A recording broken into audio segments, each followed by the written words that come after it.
My name is James Barella. I got one of those last names people just like to call me by my last name, Barella, It's a fun name to say.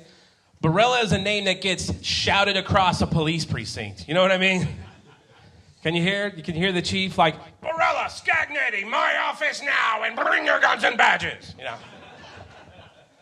It's definitely in there. This is a cool space. This is a cool room, man. I walked in, I was like, yeah, man, this is a cool space. This is going to be dope. And then the guy was like, hey, guys, we're about to start shooting in 5 minutes. And they cut off that giant fan that I had strategically placed myself in front of.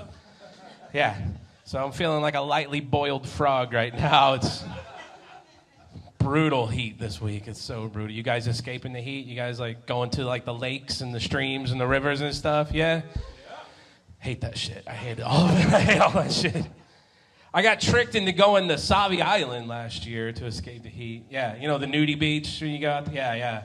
From where I was, all I could see was just a row of dudes all laying in their bellies in the sand, And they all got up to leave at the same time. I look over at their sexy bodies all caked with sand all over, and I thought to myself, you know what? I think I actually could go for some churros right now, actually.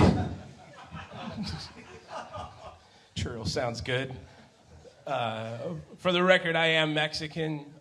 Basically just means I have a lot of trouble throwing away fast food napkins, is what that means.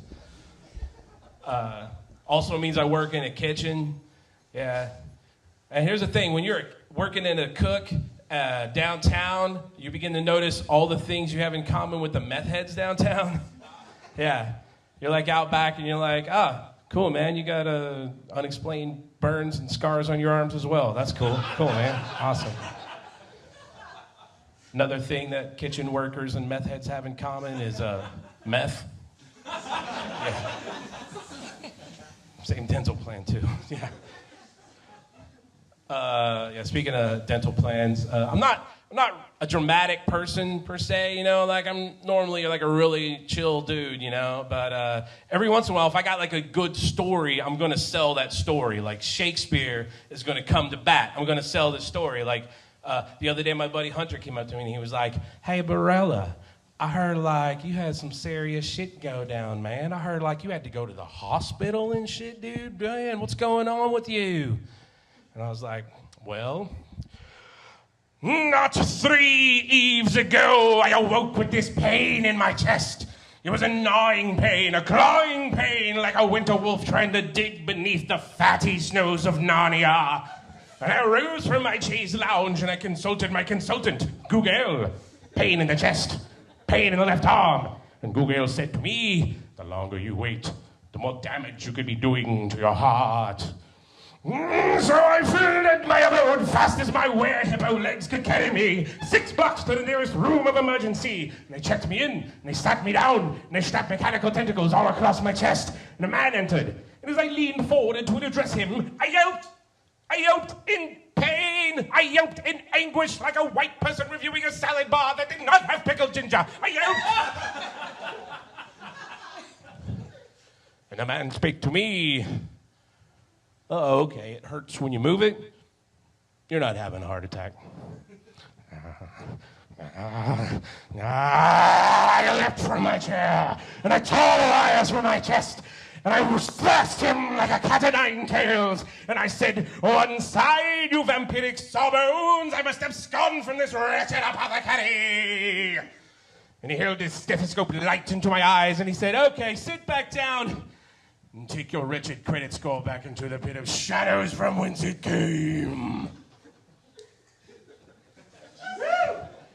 And that is the story of how I lost my entire insurance deductible because I slept on my arm wrong.